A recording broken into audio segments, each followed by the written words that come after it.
A black box and a gray envelope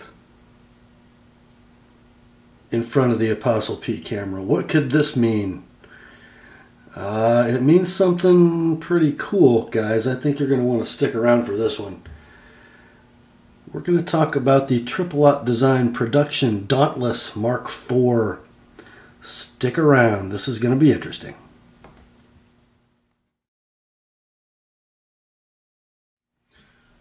Hi gang, Rob here. It's the evening of 11 May 2015. And this is an interesting story. You know, for a couple of years now,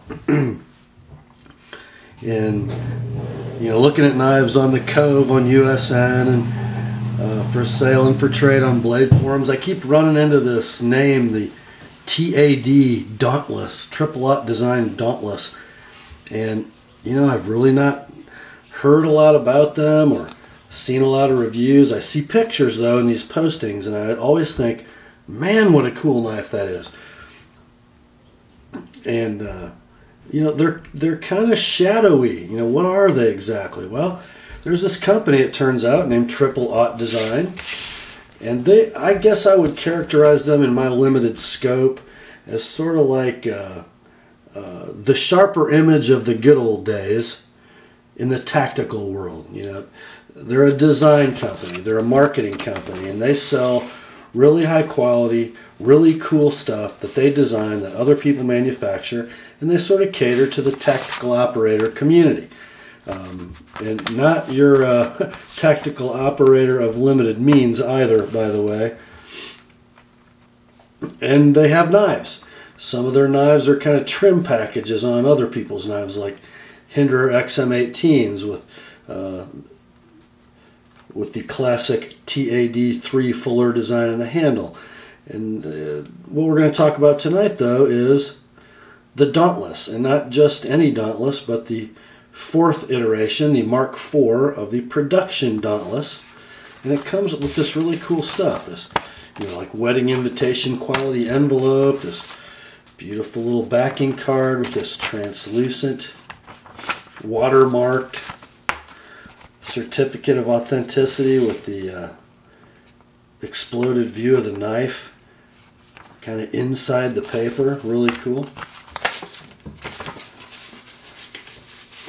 And then, you know, you've got this black box inside a black sleeve, gray box inside a black sleeve with, like, you know, Pelican case quality foam in it. And then you have this knife.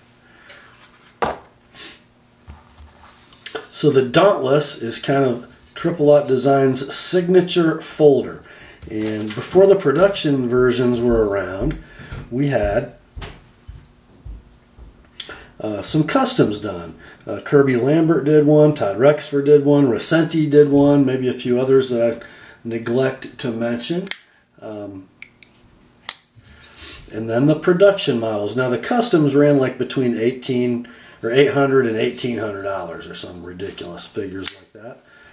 The production ones have run between, what, $300 and $400. And here's kind of my best understanding of how these four iterations went. The Mark I was a full titanium, so titanium on both sides of the handle. Blasted frame like this one. Stone-washed blade, like this one, on washers, and flat saber ground. The Mark II was, I think, blasted blade, blasted handle, with G10 on one side, like this. Came in black and green, just like the Mark IV does, on washers. The Mark III, also flat saber ground, on washers, and all three of those first versions had a little relief cut in the lock bar side and in the off side. I guess for ergonomics while gripping. The Mark IV has lost those. And it was stonewashed frame and stonewashed blade. Now the Mark IV makes a couple interesting departures. The grind is hollow. And I say golf course clap for the hollow grind, because it's kind of a wedgy blade, and in order to get it thin down by the cutting edge, the hollow helps. So not only is the Mark IV the first version with the hollow grind, It's also the first version, you guessed it, on ball bearings. And I know what you're saying, Rob, wouldn't you really rather have liked to see the hollow grind and phosphor bronze washers? Yeah, you know I would. But you know what? I'll take what I can get. And the Mark IV has a stonewashed blade, bead blasted handle. Okay. So that should clear up any confusion we have about the marks of the Dauntless. Also, mod 0 in any mark means green G10. Mod 1 equals black G10. Okay, sorry to make your brains bleed with all that. So what do we got here? We have a knife manufactured in the USA, as you can see clearly stamped into the S35 VN blade. The manufacturer is a mystery. There has been much speculation about who the manufacturer of the Dauntless is. I'm not going to add to it. I'm just going to tell you two of the most often mentioned possibilities. One would be ProTech. Looking at the body screw design, I could sort of believe ProTech because they're either flush or below the surface of the G10, but they're not quite like other ProTech fasteners I've seen. The stonewash is very ProTech-like. I've never seen them work in S35 VN, however. Everything they do is in 154 CM. Another possible candidate for the manufacturer of the Dauntless is a place called Halpern Titanium, I believe. They make the Mini Samaritan for Kingdom Armory, Dave's knife company. Perhaps. And when we look at their lock bar strength and detent design and what they've done to make the knife easily openable, I'll buy that, and we'll get to that a little later. So, we don't know who makes it. All I can tell you is they make it very, very, very well. Let's talk about dimensions here for just a little bit. The blade length is 3.45 inches, so, oh gosh, we'll just call that what? 3 7/16 to get close. The thickness of that blade is 140 thousandths, about 3.5 millimeters. As we said, material is CPMS 35 VN, which I love. Handle length is 4.6 inches, giving us an overall length of exactly 8 inches. Thickness of the handle is listed at 1/2 inch, and because of its beautiful contouring and 3D machining, it doesn't feel that wide, especially in pocket, although it is rather hand-filling. Construction, of course, is G10 on the show side and titanium on the lock side. Hardware on the knife, pivot, body screws, etc. 416 stainless and brilliantly hardened, by the way.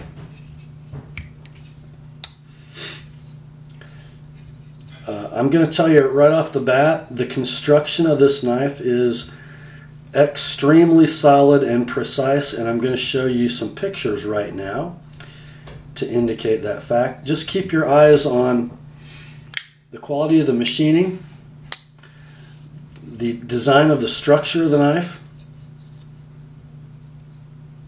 and the diameter of this pivot. So check out these photos, guys, and we will come back and talk about how this baby is built.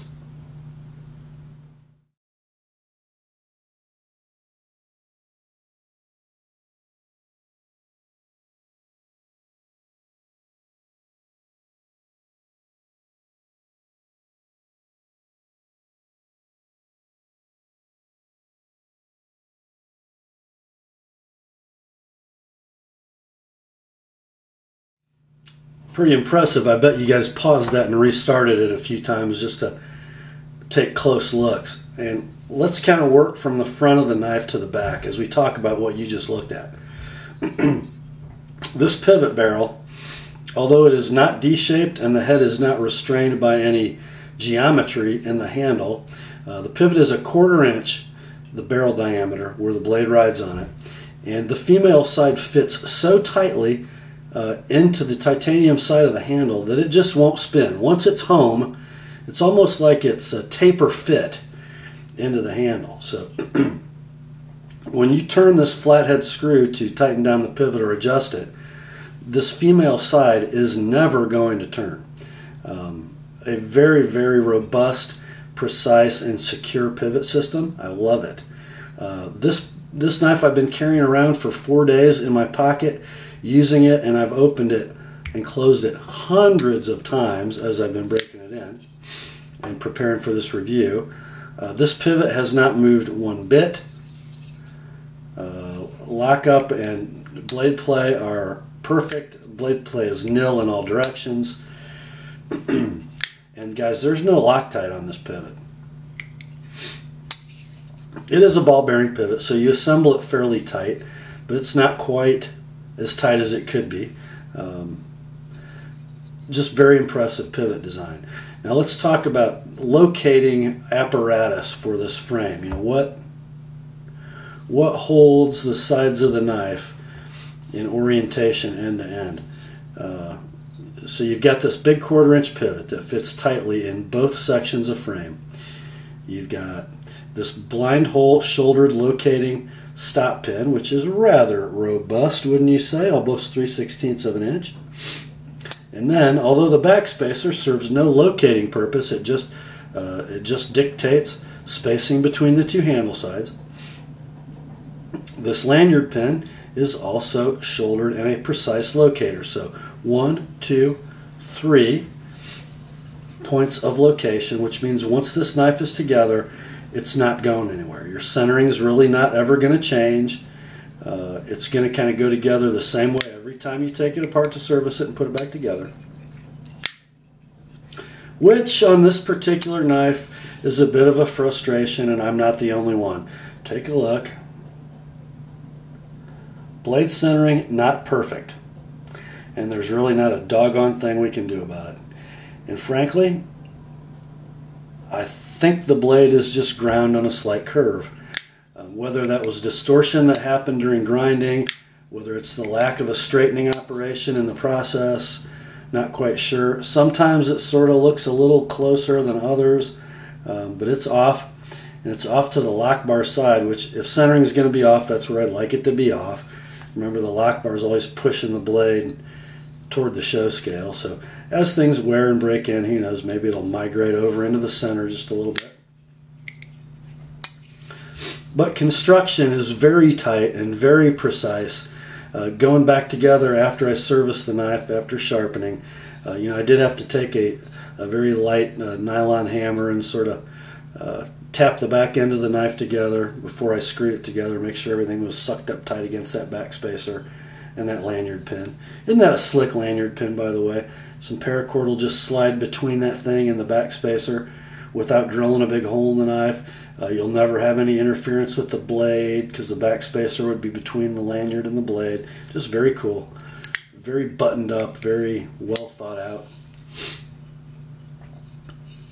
By the way, this pivot screw is a flat bladed adjustment. The large screwdriver attachment of a Swiss Army knife works quite well. Not a super tight fit, but the channel is deep enough that it works well.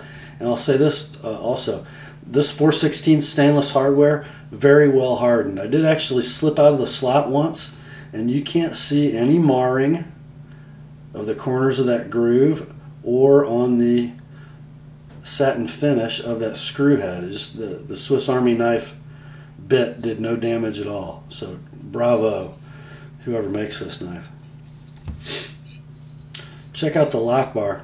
The super tight, super thin cutout, and it's pretty hard to see with the knife closed, but if we open it, you can see a nice smooth finish in the cut.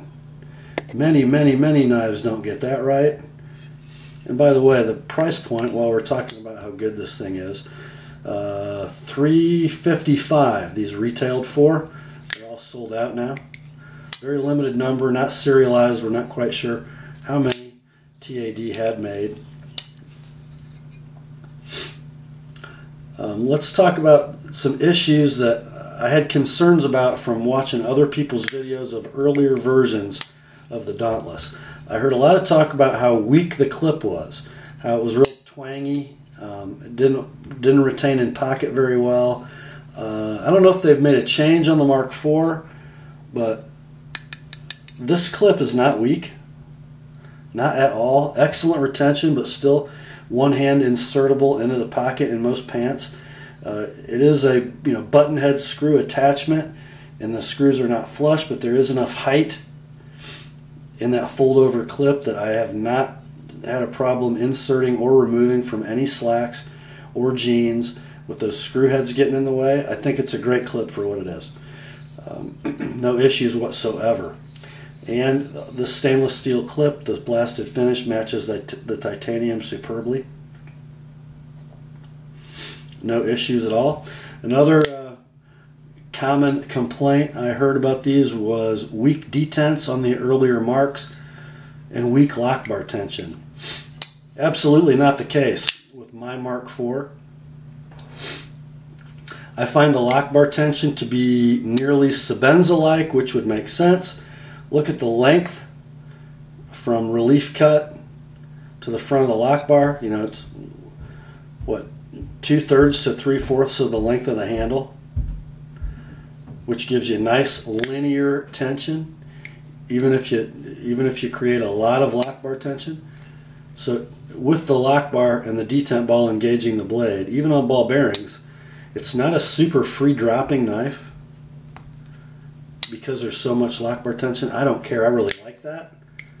You really want to have your thumb out of the way of that knife before you try to close it, or it will bite you, as both my cuticles show. All those little red marks are from this knife. So I find the lock bar tension to be awesome. This is a non-carburized and non-carbidized lock face, and I did have a little intermittent variability in my stick over the first few days. It seems to be evening out rather impressively. I gave it sort of a steady diet of pencil lead for a few days. Now it's dead clean, and I have almost a Sebenza-like stick. It's a little, I don't know, it's not quite as hydraulic as that carburized lock face of the Sebenza. You can tell there's a little more galling than that, but it's predictable and it's enough to make you feel secure.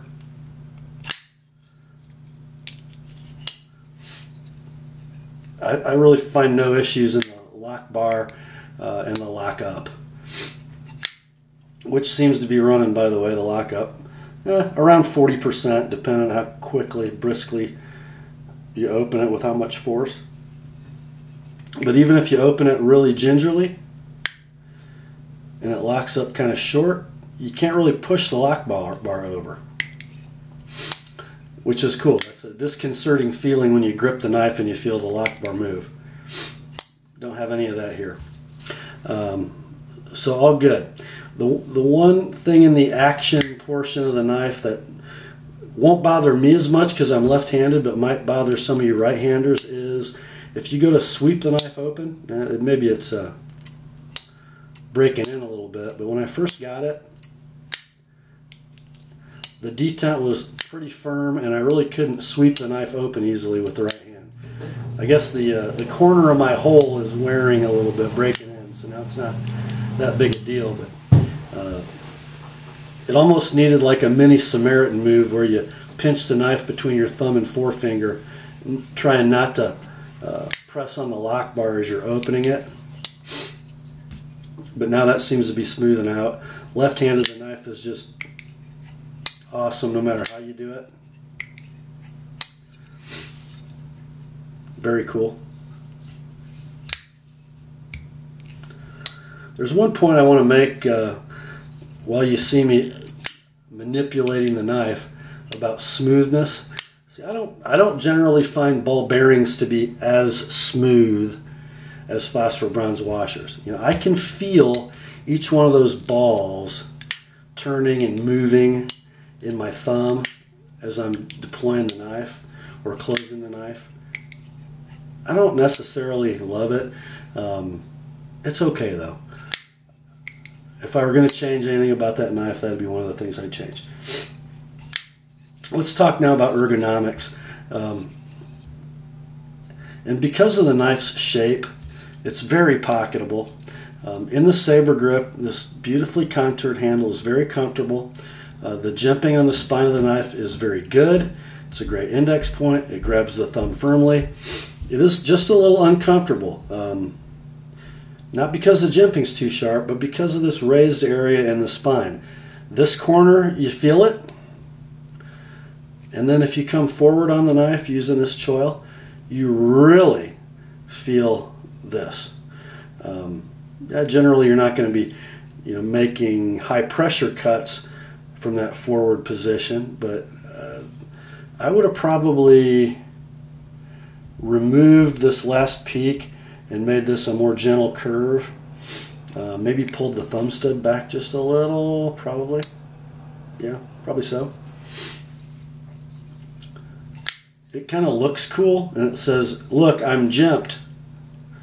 Put your thumb here. Yeah, but it could be better executed.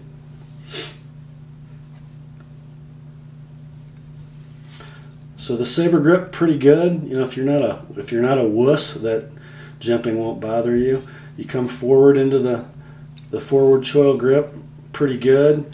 However, this could be smoothed out a little bit, and if you notice, there's quite a bit of choil there that I don't need.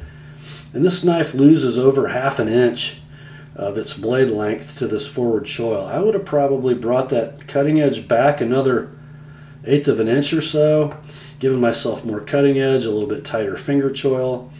And when we talk about cutting geometry, we'll see the other thing I would have changed. But it's not a bad forward grip, just could be a little better and more secure with a smaller choil, I think, and a little bit better swale for your thumb up here. Hammer grip, superb. Nice too, because when you're in the hammer grip, that jimped area of the spine does not contact the web of your hand, so it's never going to be a hot spot. Draw cut grip, also great. Reverse grip for like a stabbing motion is okay.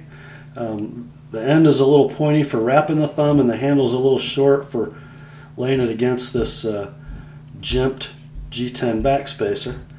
Not the best reverse grip I've ever felt.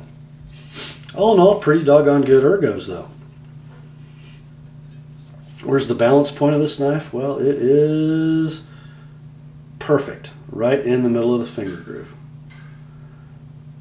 Nicely done. Let's talk about this blade now. As we said, 140 thousandths thick, and I guess it's a little over an inch top to bottom, and scarcely half of that inch is primary bevel, primary hollow grind. So it's got to come from 140 thousandths down to 30 or 35 thousandths behind the edge in less than ½ an inch, so it's a little wedgy. But it does get thin. This is a 16-degree secondary bevel, and you'll notice it's not overly broad.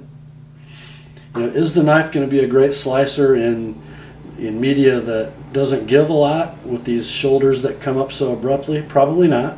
And once you get out here to the tip, where the shoulders aren't as much of a big deal, it's probably going to cut through stuff nicely, and the tip is not thick, because that swedge comes all the way to the tip, nice and thin. At certain angles it kind of looks like a clip point, doesn't it? I kind of thought it was when I started looking at it. But TAD calls this a bayonet style blade. You could call it a spear point, I guess. I'll buy bayonet though. The fuller in the blade carries out the design, the Triple Aught design of the 3 fullers in the handle very nicely. It's just a sexy looking knife in its envelope, isn't it?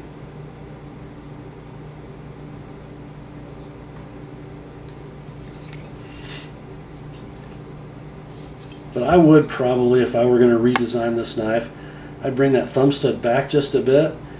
I'd change this transition to the swale for the thumb in the forward grip. I'd probably move the fuller this way, and I would bring that grind up to about where the fuller starts, just to make it a little better slicer. Appearance-wise, though, I think it's pretty well in proportion. Just a performance issue, really.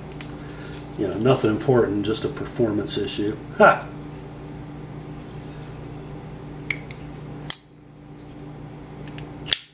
Deployment is excellent. That was almost dangerous. Make sure the lock bar is disengaged before you move the blade, boys and girls. You want to deploy it hard, it responds. You want to be gentle and quiet, it responds. You want to flip it over and middle finger flick it, you can do that. I haven't tried to Spidey flick this one. I guess we could probably get good at that if we wanted. I should loan it to One All's Pub. He'd get this down. I can't do it. I need a hole for that. But a pretty neat little user, I think.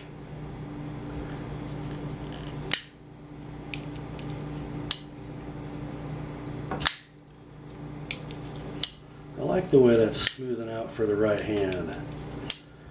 Awesome. Let's talk about durability of this blasted titanium. I generally, when I carry titanium frame lock, I put my wedding ring on my right hand, and because I was kind of trying to see how this would break in for the right hand, my wedding ring has contacted this titanium side a little bit, and you can see it's developed some shiny spots. I'm guessing it's going to wear a lot like a Sebenza. Going to get some snail trails, which is fine. No problem at all. So, you know, where does this knife fall? It's 355 bucks if you could get one new. It looks like they're trading on the secondary markets right now for about 325, 330. You know, that's, oh, what is that? About what you pay for a pristine small Sebenza? Is this knife as good as a small Sebenza, even though it's a little bigger? Maybe not. I don't think you, unless Chris Reeve really lets one get out of the factory by mistake, you don't see centering like that on a Sebenza. And you guys might want to crucify me, and do so if you want, but a Chris Reeve washer pivot is smoother than this steel raced ball bearing pivot. It just is.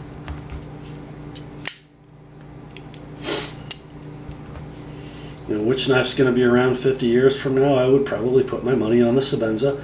But all in all, you know, given some other knives out there in the last couple of years that are in this price class and supposed quality class, you know, let's compare this against the Strider SNG, and it's very similar in size to an SNG. This is a better built knife than that. Maybe not ultimately as strong, but the fit and finish are definitely a few notches above Strider. It made me chuckle because guys speculate on the possibility that Strider is one of the manufacturers of this knife. I'm here to tell you, there ain't no way. And if they are manufacturing this knife, they should be ashamed of themselves for building SNGs like they do, because the SNG is not as nicely made as this knife, not even close. You know, there have been some ZT products that, oh, let's face it, they're not quite this expensive, but they're not built to this level either. How about the Benchmade 761? This is what the 761 wanted to be, frankly.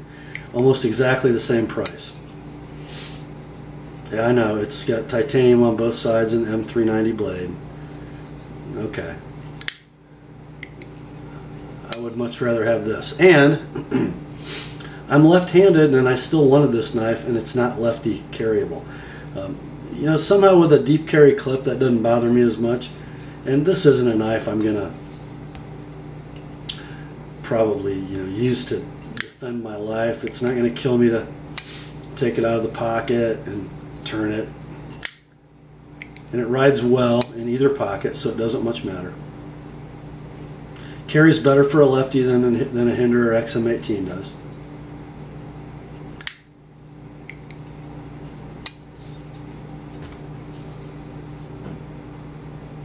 Pretty cool.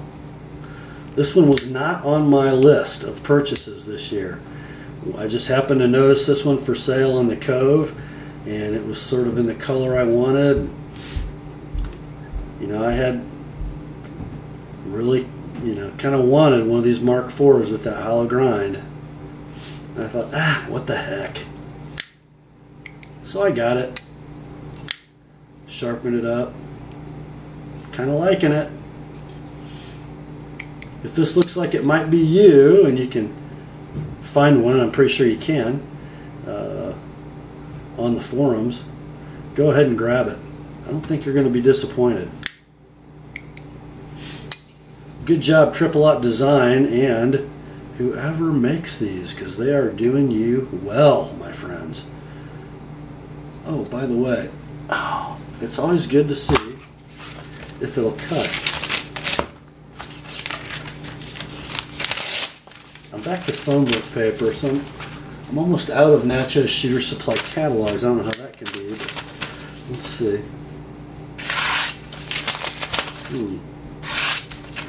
It's pretty good.